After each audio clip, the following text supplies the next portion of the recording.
Bende Mataram. Audiobook, novel silat. Cerita, Hapraktikto. Bab 51. Entah apa sebabnya, Titisari bahagia mendengar kata-kata Gagak Seta. Hatinya tiba-tiba menjadi senang dan tentram sampai air matanya hampir membersit dari kelopak mata. Maka cepat-cepat ia menundukkan pandang ke tanah sambil mencari sisa ikan lainnya, hendak dibakarnya dengan segera. Gagak Seta adalah laki-laki yang sudah banyak makan garam. Dengan sendirinya, tahulah dia menebak keadaan hati si gadis. Maka dengan lancar ia berkata, "Dengarkan, Nona manis. Bakal suamimu itu, meskipun bakatnya kalah jauh daripadamu tetapi berkat getah sakti itu, dia kelak akan menjadi seorang pendekar ajaib yang sakti luar biasa. Tadi kulihat keajaiban terpancar dari dirinya. Apabila kemudian hari, ia bisa melebur kedua macam ajaran mengatur napas dan menghimpun tenaga yang dimiliki, tubuhnya akan kebal dari segala. Bahkan apabila kena serangan dahsyat, maka yang menyerang itu akan terpental balik. Sekarang tinggal melatih dan memasaknya sampai kokoh benar. Siapa tahu, kedua macam ilmu mengatur napas dan menghimpun tenaga akan bisa pula membersihkan otot-otot urat saraf, sehingga pada suatu hari akan menjadi seorang manusia yang cerdas luar biasa." Mengapa? Karena pada hakikatnya, ilmu Bayu Sejati dan Kumayan Jati itu seumpama sepasang suami istri yang saling memberi rasa asmara. Titisari bersyukur dalam hati, mendengar tutur Gagak Seta. Ia percaya, kalau ketajaman mata seorang ahli seperti yang cerdik, ia pandai menyembunyikan kesan hatinya. Pandangnya tetap murung. Bahkan ia bisa berkata dengan nada Gagak Seta tak mungkin salah. Tetapi sebagai seorang gadis kurang senang. "Bagus. Tapi dasar paman berat sebelah. Seumpama dia menghinaku, apakah yang akan paman lakukan?" Gagak Seta hendak mengambil hati si gadis. Mengapa dia berlaku demikian, tidak seorang pun di dunia ini yang bisa menerangkan. Dia sendiri tak pandai membaca perasaan hatinya. Yang terasa dalam hati ialah ia senang melihat Titisari, seolah-olah gadis itu bagian dari dirinya sendiri. Barangkali karena tingkah lakunya begitu lincah dan cekatan. Lagi pula bisa melayani dirinya. Kecuali itu pandai memasak pula. Rasanya, dia segan mau berpisah daripadanya. "Nona manis, janganlah kamu bersedih. Coba katakan, apa yang kau pinta?" "Siogianya aku hanya mengajar bakal suamimu 1-2 jurus semata," katanya. "Tidak, tidak," sahut Titisari cepat. "Bahkan paman harus mengajarkan dengan sungguh-sungguh. Syukur bisa menerima seluruh kepandaian paman. Hanya saja, paman harus pula memberi ilmu simpanan kepadaku, yang bisa memenangkan dia." Anak siluman. Kamu benar-benar licin seperti ayahmu." "Baiklah. Memang aku tak punya anak dan merindukan seorang anak selincah kamu. Rasanya tidak ada ruginya, mengabulkan permintaanmu. Moga-moga di kemudian hari, kalau tulang belulangku sudah rontok, kau sudi mengurusi." Ia berhenti mengesankan. "Meneruskan, bakatmu lebih baik daripada calon suamimu itu. Sebelum dia bisa memahami semua ilmu yang kuberikan kepadanya, kamu akan kuberi suatu ilmu. Aku percaya, kamu akan cepat mengerti sebelum dia paham ekornya. Ilmu itu merupakan tenaga imbangan dahsyat dari Kumayan Jati. Namanya, Ratna Dumilah. Konon kabarnya, menurut cerita, ilmu itu berasal dari Sang Hyang Tunggal yang diberikan kepada putranya kedua, Sang Hyang Ismoyo. Ilmu itu khusus untuk melawan ilmu Kumayan Jati yang diberikan Sang Hyang Tunggal kepada putranya keempat, Sang Hyang Manikmaya. Tetapi karena kalian berdua adalah calon suami istri, maka akan kubuat sedemikian rupa sehingga kalian berdua tak bisa saling menyentuh dan melukai. Kau mengerti maksudku?" Sehabis berkata demikian dan belum lagi Titisari membalas pertanyaannya, ia meloncat dan bersilat berputaran cepat luar biasa. Gerak-geriknya cekatan, gesit luar biasa sampai bisa mengaburkan penglihatan. Tapi anehnya, tidak menerbitkan suatu tenaga dahsyat yang membahayakan. Setelah ia berhenti bersilat, Titisari sudah bisa mengingat-ingat separah. Seluruhnya berjumlah 36 jurus, kata Gagak Seta. Tetapi mempunyai silang perpecahan 7 sudut tiap jurus. Jadi berjumlah 7x36, ditambah dengan 8 penjuru. Utara, Barat, Selatan, Timur, kemudian Tenggara, Barat Daya, Timur Laut dan Barat Laut. Jadi keseluruhan berjumlah 7x36x8008 jurus pecahan. Meskipun nampaknya tidak bertenaga, tetapi ilmu itu memiliki daya lingkaran rahasia dan daya libatan rahasia. Dalam sekali putaran, ilmu itu membawa pengaruh hawa tertentu. Sudut anginnya tajam luar biasa, bagaikan sebilah pedang. Karena Ismoyo itu artinya dunia, maka gerakannya berputar terus-menerus seperti arus samudra dan arus angin yang mengitari jagat. Kau sudah paham? Titisari lantas berdiri. Terus ia bersilat menirukan gaya Gagak Seta. Dasar otak terang dan memiliki bakat keturunan yang luar biasa. Hampir saja dia bisa melakukan gerakan-gerakan ilmu Ratna Dumilah dengan sempurna. Dia hanya membutuhkan beberapa petunjuk dan penjelasan. Selang 3 jam, dia sudah hafal seluruhnya. Tinggal memahirkan belaka. Kala itu, matahari hampir condong ke barat. Segera mereka teringat kepada Sang Aji yang masih saja berlatih di luar gua. Bergegas Titisari memanggilnya. Dan ketika anak muda datang kepadanya, Titisari menyongsongnya dengan tertawa bangga. Aji, sekarang kau bisa memenangkan ilmumu. Makanlah. Aku akan mandi dahulu. Setelah berkata demikian, gadis itu benar-benar pergi mandi. Ia melompat ke sungai dan berenang ke sana kemari dengan gembira. Bakal istrimu itu cerdik luar biasa. Kata Gagak Seta menemani Sang Aji makan. Ya, sahut Sang Aji sederhana. Tadi kulihat paman sedang menurunkan suatu ilmu begitu dahsyat. Kucoba melihat dari jauh. Mendadak penglihatanku kabur. Ilmu apakah itu? Gagak Seta tertawa. Ia tidak melayani pertanyaan Sang Aji. Bahkan ia kemudian merebahkan diri dan tidur mendengkur seperti babi hutan. Tak berani Sang Aji mengganggunya. Sehabis makan, diam-diam ia melatih mengatur napas menurut ajaran Gagak Seta.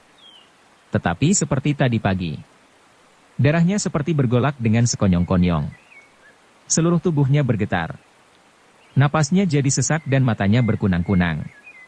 Khawatir akan salah laku, cepat-cepat ia membuka mulutnya sambil mengendorkan semangat. Dan perlahan-lahan ia bisa menguasai diri lagi. Tapi dasar dia berwatak ulet dan tabah. Tak gampang-gampang menyerah kalah. Sekali lagi ia mencoba dan mencoba. Dan setiap kali ia merasa aliran darahnya terganggu cepat-cepat ia melepaskan semangat. Begitulah ia berulangkah mencoba ilmu Gagak Seta. Mendadak saja, sekilas pikirannya menusuk dalam benaknya. Cepat-cepat ia memperbaiki diri. Kemudian berlatih mengatur napas menurut ajaran Ki Tunjung Biru. Dalam dirinya lantas timbul semacam hawa hangat yang nyaman luar biasa. Hawa itu bergerak dengan halusnya dan meraba seluruh urat-uratnya. Mendapat perasaan ini, ia gembira. Kemudian ia berpikir, kalau sekarang aku menggabungkan ilmu ajaran Gagak Seta, apakah akibatnya? Hatinya berdegup hendak mencobanya. Tetapi segera ia mengendapkan degupan hati dan dengan hati-hati, ia menarik napas menurut ajaran Gagak Seta sedikit demi sedikit. Tiba-tiba ia merasa ada suatu gumpalan hawa yang muncul dalam perutnya. Gumpalan hawa itu makin lama makin membeku. Anehnya, kian lama kian mengembang. Tak lama kemudian, hawa hangat menurut ajaran Ki Tunjung Biru menghampiri. Mendadak saja tubuhnya berguncang hebat. Karena kedua hawa yang berlainan sifat itu saling bertubruk dan hisap-menghisap. Kedua hawa itu lantas berputar-putar sambil tarik-menarik sehingga memenuhi seluruh tubuh. Seperti diketahui, menurut Gagak Seta ajaran Ki Tunjung Biru adalah ilmu bertahan diri. Itulah intisari dari ilmu Bayu sejati. Sebaliknya, ajaran Gagak Seta bersifat merangsek dan menghimpun tenaga. Karena dasar tenaga Sang Aji berpijak kepada kesaktian getah pohon Dewa Daru, maka kedua kekuatan yang berlainan sifat itu saling berebut hendak mengambil bahan tenaga. Yang satu merangsek dan yang lain bertahan. Karena dasarnya sama kuat, maka tenaga getah sakti Dewa Daru lambat laun terasa berubah sebagai bola yang berputar-putar dan meluncur ke sana kemari tiada tentu. Andai kata Sang Aji sudah bisa meluncurkan tenaga raksasa itu ke dalam urat-uratnya, alangkah akan besar guna faedahnya. Sayang, ilmu demikian belum dimiliki. Karena itu, yang terasa dalam perutnya semacam bongkahan batu mengganjal perut. Bongkahan itu kadang tersekam dalam pusat, kadang-kadang naik menyodok ketiak dan menutupi rongga dada. Meskipun demikian, bongkahan hawa itu tiada menyakiti dirinya seperti tadi. Dia hanya merasa geli dan bulu romanya meremang kalang kabut. Karena lambat laun rasa geli itu menyeluruh sampai bulu-bulunya, ia tidak tahan lagi. Cepat ia melepaskan kedua tenaga sakti yang saling berbenturan. Di luar dugaan, begitu terlepas dari gangguan itu, mendadak saja tubuhnya menjadi lemas tak berdaya. Ia kaget luar biasa. Tatkala sadar akan kecerobohannya, Titisari sedang memasuki gua dengan membawa serenteng ikan. Gadis itu terperanjat ketika melihat muka Sangaji berubah menjadi bersemu hijau. Cepat ia meraba pergelangan tangan dan dengan berteriak agak keras ia mencoba membangunkan Gagak Seta. "Paman, apakah yang salah?" Sebenarnya menurut pantas, orang yang sedang tidur berdengkur semacam Gagak Seta takkan mendengar pekikan Titisari. Tapi Gagak Seta adalah seorang yang maha sakti pada zaman itu. Hampir berbareng dengan kalimat Titisari yang penghabisan, ia sudah meloncat bangun terus menyambar pergelangan tangan Sangaji. "Anak tolol," makinya sungguh-sungguh. "Kamu mau bunuh diri? Bukankah sudah kunasihatkan, agar tak mengingat-ingat ajaranmu yang dulu?" Meskipun mulutnya memaki kalang kabut, tapi segera dia bekerja. Dengan bantuan tenaga saktinya, ia dapat mengendapkan pengaruh getah Dewa Daru yang dibangunkan oleh ilmu Bayu Sejati. Apalagi dikala itu Sangaji telah melepaskan pengaruh kedua tenaga ajaran saktinya. Maka dalam beberapa saat, ia telah pulih kembali. Mukanya yang bersemu hijau, kembali menjadi merah dan lambat laun nampak segar seperti sedia kala. "Apa yang telah kau lakukan?" bentak Gagak Seta. "Aku mencoba membangunkan ajaran yang lalu dengan ajaran paman," jawab Sangaji gugup. "Goblok! Tolol," maki Gagak Seta. "Otakmu tumpul. Kau harus menginsafi, tahu?" "Iya, memang otakku tumpul." Sangaji mengaku. Karena pengakuannya, mendadak timbullah suatu iba dalam diri Gagak Seta. Mulutnya yang sudah siap-siap hendak memaki lantas saja batal. Bahkan, timbullah rasa sayangnya. Sebentar kemudian ia berkata menasihati. "Memang, aku berharap kamu bisa melebur kedua ilmu itu. Tapi, jangan sekarang. Sebab masing-masing belum kau pahami benar, sehingga kamu belum punya pegangan titik imbangnya. Coba kalau tidak cepat-cepat ketahuan, tubuhmu sudah hangus terbakar. Karena dalam dirimu tersekam tenaga sakti yang dahsyat." Titisari mempunyai kesan tertentu terhadap Sangaji. Mendengar Gagak Seta memakinya, jadi tidak senang hati. Menungkas, "Hai Paman, kau mau merasakan kelezatan masakan Karimun Jawa tidak?" "Tentu saja. Tentu saja." Gagak Seta menebak-nebak. "Nah, tolong aku membersihkan ikan-ikan. Dan jangan lagi memaki muridmu di hadapanku." Sebentar saja orang tua itu terhenyak. Kemudian tertawa terbahak-bahak. Jadi, aku salah omong? Baiklah aku minta maaf. Ayo ku tolong." Sangaji jadi perasa. Dengan sungguh-sungguh ia memotong. "Semua ini akulah yang menerbitkan gara-gara. Biarlah paman meneruskan tidur. Aku akan membantu Titisari. Dan aku berjanji, aku tidak akan mengulangi kesembronoanku semacam tadi." Dengan cekatan ia menyambar serenteng ikan-ikan tangkapan Titisari dan bergegas keluar gua. Setelah itu, ia menyalakan perdiangan. Dan pada malam harinya, mereka bertiga menggerumuti masakan Titisari yang benar-benar terasa lezat luar biasa. "Kamu ini memang anak iblis benar," kata Gagak Seta kagum. "Tanganmu membawa kelezatan luar biasa. Selama hidupku baru kali inilah aku merasakan masakan Karimun Jawa. Pantas, ayahmu betah tinggal di suatu kepulauan jauh di seberang. Tak usah paman menggerayangi milik orang kampung. Kami membekal beberapa ringgit. Asalkan paman setuju, kita meneruskan perjalanan mendekati perkampungan, ayam-ayam dan itik-itik akan kita peroleh." Itu pun cara yang baik pula. Kemana sebenarnya tujuan kalian?" Titisari mengalihkan pandang kepada Sangaji. Pemuda itu lantas menjawab. "Ke selatan. Ke desa Karangtinalang. Di desa itulah, aku dahulu dilahirkan. Tapi aku dibesarkan di Jakarta." Gagak Seta merenunginya, kemudian menguap lebar dan tanpa berpamitan ia memiringkan tubuh dan merebahkan diri. Belum lagi 5 pernapasan, dia telah mendengkur ribut. Dan mau tak mau kedua muda-mudi itu segera memilih tempat berbaring masing-masing. Menjelang tengah malam, Titisari telah tertidur lelap. Tinggal Sangaji seorang diri yang masih bolak-balik di atas tanah. Dengan berdiam diri ia merenungi perdiangan yang masih menyala terang. Pengalamannya berlatih mengatur napas sehari tadi sangat mengesan dalam dirinya. Dasar wataknya ulet dan tabah, tak dapat ia menyerah kalah dengan kenyataan sehari tadi. Ia mencoba memecahkan persoalannya. Pikirnya, apa yang dikatakan Paman Gagak Seta benar belaka. Tapi mustahil ia dapat merasakan apa yang kurasakan dalam diriku. Tetapi sewaktu ku lepas, tubuhku lantas saja terasa menjadi lemah lunglai. Apakah hal ini tidak disebabkan karena aku terus melepaskan tenaga dengan sekaligus? Jika ku kendalikan sedikit demi sedikit, apakah sama juga pengaruhnya? Baiklah ku coba. Mendapat pikiran demikian, maka dengan diam-diam ia duduk bersila. Kemudian mengatur napas menurut ajaran Ki Tunjung Biru. Ketika sudah merasa kokoh, segera ia menyedot napas menurut ajaran Gagak Seta. Mendadak saja terdengar Gagak Seta menggerutu. Tolol! Jangan terlalu banyak mencampur adukan, perlahan-lahan dan sedikit demi sedikit. Ia terkejut bukan kepalang, karena sama sekali tak mengira pendengaran Gagak Seta sedemikian tajam. Tapi diam-diam ia bergirang hati, karena Gagak Seta lebih condong menasihati. Maka dengan tekun dan penuh semangat, ia menjalankan semua nasihatnya. Napas yang tersedot terlalu kuat, cepat-cepat dikurangi sehingga terasa enteng merata. Dan ajaib, pengaruhnya tidak begitu tajam. Yang terasa kini, seolah-olah ada selembar lapis hawa merata ke seluruh kulit dagingnya. Bagus. Gagak Seta setengah girang. Sekarang coba pertebal. Tapi jaga jangan sampai bergelombang. Sedikit bergelombang, kamu akan merasa pengaruhnya. Sebab gelombang itu akan membeku dan menjadi gumpalan tenaga yang harus kau lepaskan cepat-cepat.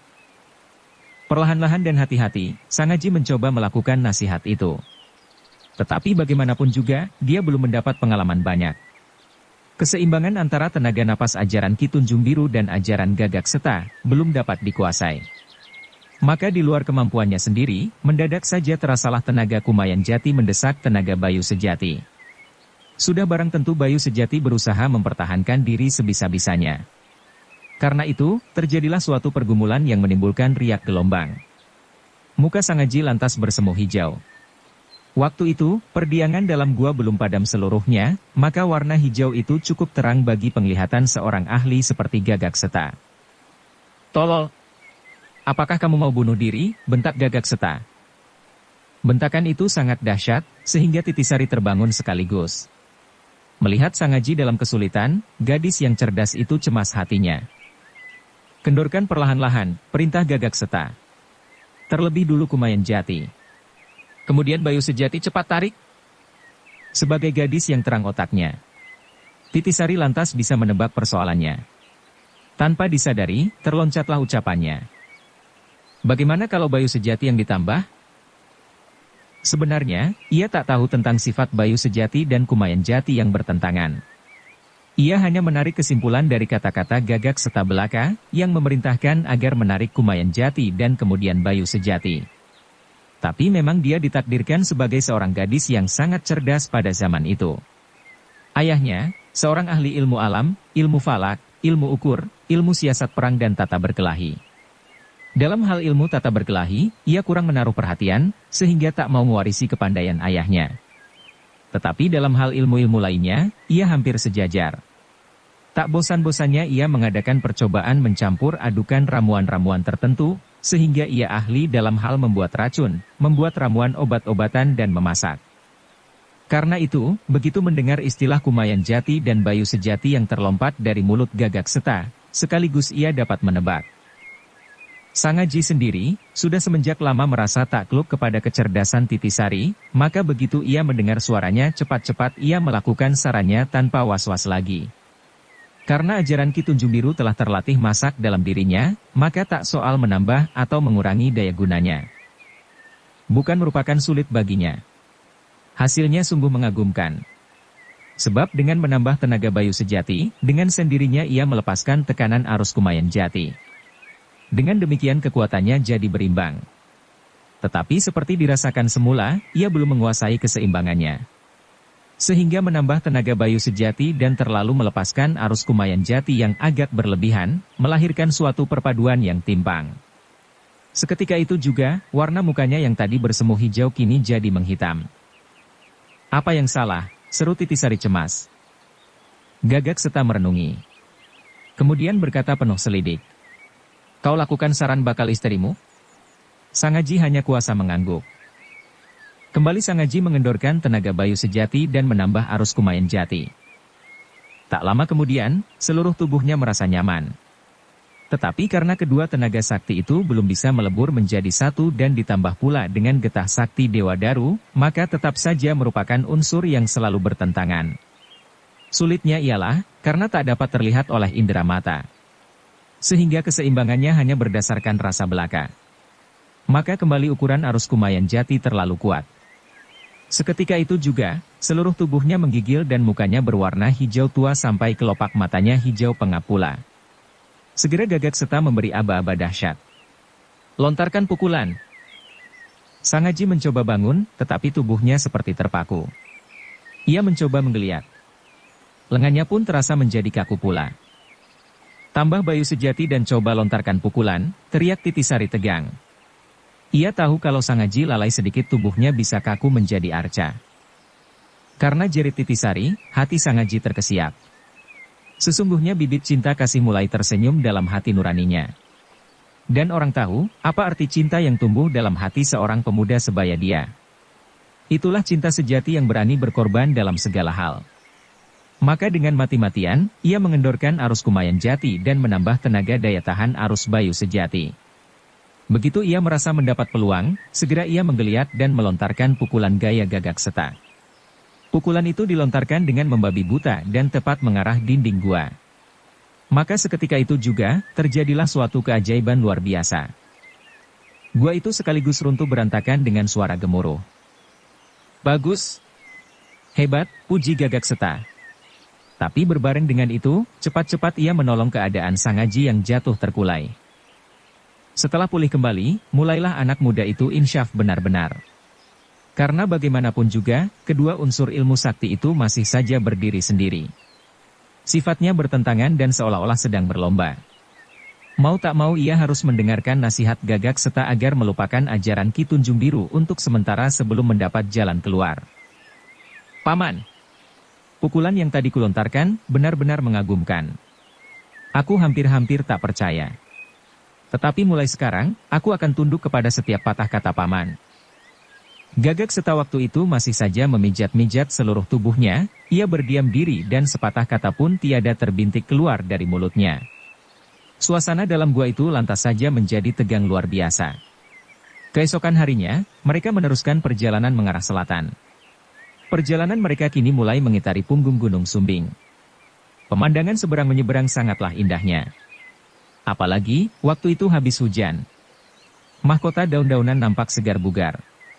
Dan sawah-sawah penduduk yang bermukim di atas pegunungan berkesan meriahkan hati. Gagak Seta menunggang kuda putih, sedangkan Sangaji dan Titisari membebani punggung Willem. Mereka cukup kenal kekuatan Willem, sehingga tak usah meragukan kesanggupannya. Sepanjang jalan Titisari mengobrol tentang bermacam-macam resep makanan sampai mulut Gagak Seta yang keranjingan makan enak, jadi meliur tak keruan. Hatinya bertambah kepencut dan takluk kepada si gadis. Dengan demikian, orang tua itu sama sekali tak sadar sudah menjadi tawanannya. Paman, tiba-tiba Titisari mengalihkan pembicaraan. Mengapa semalam Sangaji begitu sengsara mencoba memanunggalkan dua ilmu saktinya? Dalam keadaan biasa, tak mungkin Titisari memperoleh jawaban. Tapi karena Gagak Seta sudah terlalu kepencut kepada masakannya, maka tak ingin dia menyakiti hatinya. Segera orang tua itu meloncat ke tanah sambil meraup 3 butir batu. Kemudian ia meloncat kembali ke atas kudanya, ia membagi kedua batu kepada Titisari dan Sangaji, sedangkan dia sendiri menggenggam sebutir. Batu yang digenggam bakal suamimu itu seumpama ilmu Bayu Sejati. Yang kugenggam ini seumpama ilmu Kumayan Jati. Dan yang kau genggam adalah getah sakti Dewa Daru. Getah sakti Dewa Daru adalah dasar tenaga murni Sangaji, yang dahulu kucapai dengan bertapa 3 tahun lamanya. Meskipun sifatnya berbeda, tapi dalam hal ini ada persamaannya. Yakni suatu himpunan tenaga ajaib menurut kodrat alam. Apakah getah sakti Dewa Daru itu, Paman? Potong Titisari. Dia belum pernah mendengar tentang riwayat getah sakti itu. Maka Sangaji lantas saja memberi penjelasan dan menceritakan pengalamannya tatkala menghisap getah sakti pohon Dewadaru di Pulau Edan. Dengan kening berkerut-kerut, Titisari mendengarkan cerita Sangaji dengan sungguh-sungguh. Bulu kuduknya ikut meremang, tatkala cerita Sangaji sampai pada perjuangan menghisap getah. Tanpa disadari terlompatlah rasa kagumnya. Sungguh ajaib. Masa di dunia ini ada semacam pohon demikian? Aji, kenapa kamu tak mengajakku ke sana? Aku mau menghisap seluruh pohon sampai perutku bulat seperti perut babi. Seperti diketahui, tatkala Sangaji menghisap getah pohon sakti Dewadaru, perutnya lantas saja menjadi bulat penuh keputih-putihan dan Gagak Seta lantas saja menyahut. Hai iblis cilik! 30 tahun lagi, kalau kamu sudah kehilangan kelangsinganmu, tanpa menghisap getah Dewadaru perutmu akan segemuk babi juga. Setelah berkata demikian, orang tua itu tertawa terbahak-bahak. Dan mau tak mau Sangaji ikut pula tertawa. Titisari lantas saja menjadi dengki. Maklumlah, dalam benaknya tak pernah dia percaya, kalau pada suatu kali kelangsingan dan kecantikan tubuhnya bisa larut di gulung umur. Baik, baik, katanya menggigit. Biar aku kelak menjadi seekor babi, apa pedulimu? Kemudian cepat-cepat mengalihkan pembicaraan untuk mengelakkan kesan yang tak enak baginya. Katanya, apakah pengaruh getah sakti Dewadaru bagi muridmu itu? Bukankah tidak mengganggu? Ehem. Gagak Seta mendehem, ia diam sebentar menimbang-nimbang. Ilmu Bayu Sejati dan ilmu Kumayan Jati bersumber sama. Meskipun berlainan sifat, tapi pada hakikatnya bersandar pada suatu tenaga mumi seseorang. Dalam hal ini tenaga sakti Dewadaru. Dengan demikian, sesungguhnya getah Dewadaru merupakan bahan yang diperebutkan. Mana yang lebih kuat, dialah yang menang. Tapi mengapa, jika Sangaji mengendorkan dan melepaskan kedua unsur ilmu itu, lantas menjadi lemah lunglai? Padahal getah Dewadaru masih tetap berada di dalam tubuh. Dewadaru mempunyai sifat menghisap. Itulah sifatnya yang ajaib. Apabila dia telah ditimbulkan, kemudian sandaran hisapan tiba-tiba menghilang, apakah bukan lantas menghisap tenaga tubuh? Kau mengerti? Titisari yang cerdas lantas saja dapat memahami. Sebaliknya, Sangaji yang berotak sedikit bebal belum juga dapat mengerti. Maka segera dia minta penjelasan lagi. Ah tolol, damprat Gagak Seta.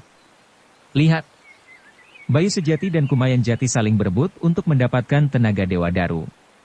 Sebaliknya, Dewadaru juga menghisap kedua unsur ilmu sakti itu, karena sifatnya memang menghisap apa saja yang bersentuh. Mendadak saja kamu melepaskan kedua ilmu saktimu.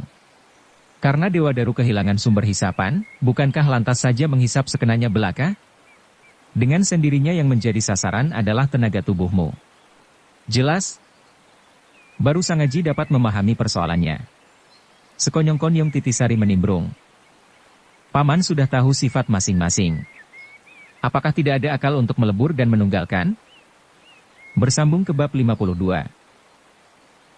Dukung kami dengan subscribe, follow, like, komen dan share. Terima kasih.